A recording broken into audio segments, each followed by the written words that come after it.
So many Americans, they talk about how their financial life is tough. They can't get ahead. They're drowning in debt, but yet they don't make any progress. They're still out there spending like it's no tomorrow. Still taking these vacations, still taking these getaway trips, and not making an effort to get out of debt or to even save, which is so crazy to me. So people are complaining, but they don't change their actions. In today's society, you need to be proactive instead of reactive, especially when it comes to getting your financial life in order. But guys, I continue to preach about on this channel and do this podcast, and I'll continue to do. Debt is harmful to your financial future. Consumer debt in particular. When I talk about debt on this channel, as I said this before, I mainly mean car notes and credit cards. Student loans and mortgages are okay if you know how to manage them, or even a business loan. That's if you know how to manage them, but that's more so on the business side of things, not necessarily on the personal side of things. But the fact of the matter is, if you want to stay out of debt, guys want to know a secret? Build an emergency fund. Most people who get into debt, it's because they had that one expected expense that turned into a crisis rather than inconvenience. And guys, an emergency fund is so important. Emergency fund is 3 to 6 months of living expenses. 3 to 6 months depends on a lot of. If you need 3, 4, 5, or 6 months, or even more, depends on a lot of things. Like if you have dependents, if you have a house, or if you have an apartment, if you have roommates, or if you live alone, and things of that nature. If you live alone, you probably I would have somewhere between. I definitely wouldn't have 3 months because all the financial stuff falls on you. I would have somewhere around 4 to 5 months. That's just my personal preference, and that's what I tend to keep. But if you have a house and dependents, I would keep like 6 to 7 months. But if you have a spouse or roommates, I would say 3 months. But again, whatever is comfortable for you. It's your choice. 80% of finance is personal, and the other 20% is behavioral. But yeah, man, just stay out of debt. Debt is harmful. This is the number of people who are in consumer debt today. The number is alarming. The statistic is blowing my mind right now, even as I speak, because it shows how so many people are financially illiterate, don't know how to use credit cards. Guys, when you have a credit card paid off in full each month, I was talking to one of my relatives about this today. How to invest and how to do stuff like that. I told them when it comes to investing, and this is advice for you guys as well. Always be buying, because the market goes up and down. ETFs, I mean index funds, but ETFs do track in index funds. Like for example, the ETF VU tracks the index fund. S&P 5 tracks that index fund, the S&P 500, and the S&P 500 basically is the index fund. It basically tracks the 500 biggest companies in the United States. And on average, in a good year, the stock market is up. It will pay on average, has averaged historically around 10% a year annually. And if you invest, I don't know, $4,000 in that account, if you continuously invest $4,000 in that account into the SP 500, growing at an average rate of 10% each year, this is what your balance would be after 10 years. You see, that just comes from simple investing. But how can you invest? By living below your means, by getting out of consumer debt, getting out of car loans. Because I was watching a video, they said that the average American is in $7,000 in negative equity of a car when they go to trade it in. So that basically means, let's say the car is worth 6,000. When you go to trade it in, you owe 13,000, but it's worth 6,000. That's 7K that you're rolling over into the next vehicle. That will increase your monthly payment, and that will increase the amount you have to pay. Guys, that is not a smart financial decision to roll over negative equity to another vehicle that's losing even more value. Guys, that is not a good financial decision. The best decision that you guys can do when it comes to cars is simple. Pay cash. Save up to pay cash.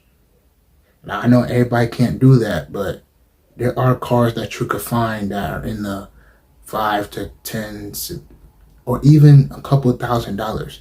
They may not be the most flashiest, but transportation is meant to get from point A to point B.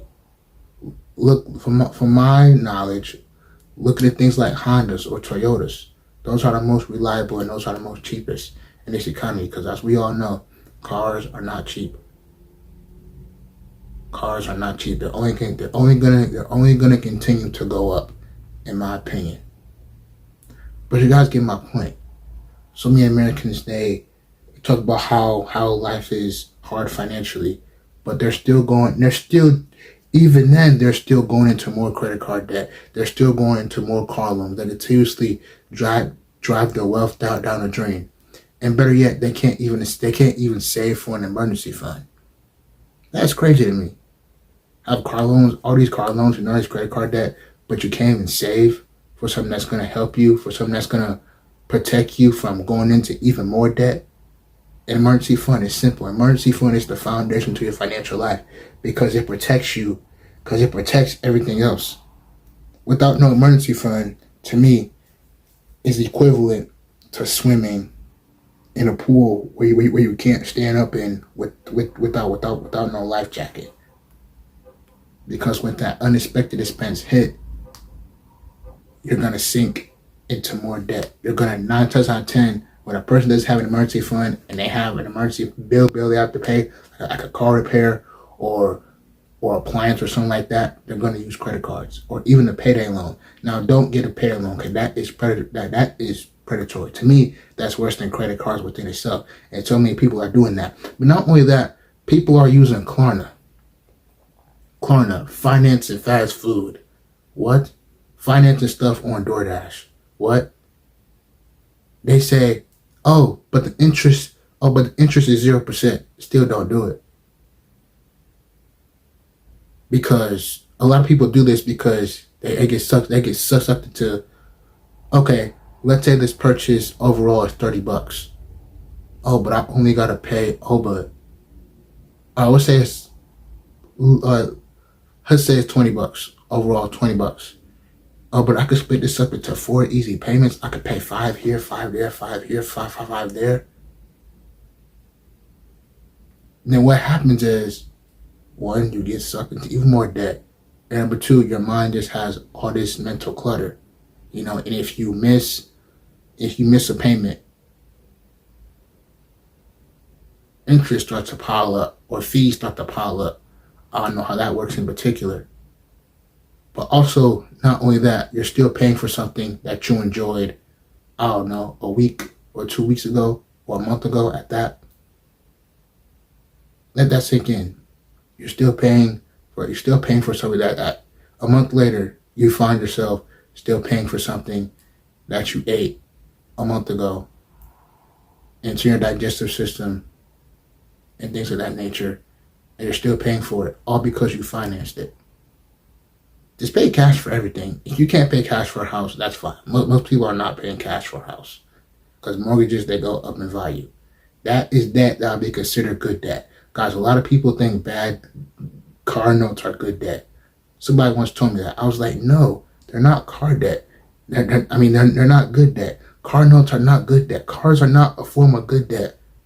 They told me, well, it's transportation. Yeah, but they go down in value. Not only that, but maintenance and all that, insurance, all that.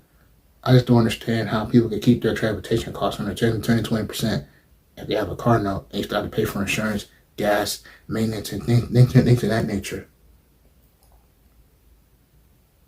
Because guys, the average car payment in America is $750 a month. And let's say a person is bringing home $3,000 a year. I mean, 3,000, I'm sorry, not $3,000 a year. I meant $3,000 a month. And your car payment is $750. The people over from the Money Guy show say you should keep your car payment 8% of your monthly take-home pay. And let's say your car note was $300 a month. That's already 10%. And they say to keep your transportation costs between 10 to 20%. And gas is taking up a lot of people's budgets because that has been going up high due to the war in Iran and the Strait of Hormuz being shut down. That's why oil prices have been going up. Not only that, you got insurance, which has been going up, and car repairs, which are not cheap. But even then, you would have an emergency fund for that even. The emergency fund just protects you from so much. So if you guys didn't learn anything else from this video, have an emergency fund. It will keep your financial life together. It is the foundation. Emergency fund, emergency fund, emergency fund. Once you got that fully funded, then you can invest and watch your money go to work for you, and your future self will be proud. But stay out of debt. And if you are in debt, don't continue to go deeper into debt like there's no hope. But there is hope. All you gotta do is get financially literate and learn how you can make better decisions. Getting out of debt first, sometimes it might come with you just cooking at home every day. Sometimes it might come with you not taking no trips, not going to that concert, not going anywhere for 3 years straight, but just locking in because you got to get out of debt, because you got to get tired of being sick and tired.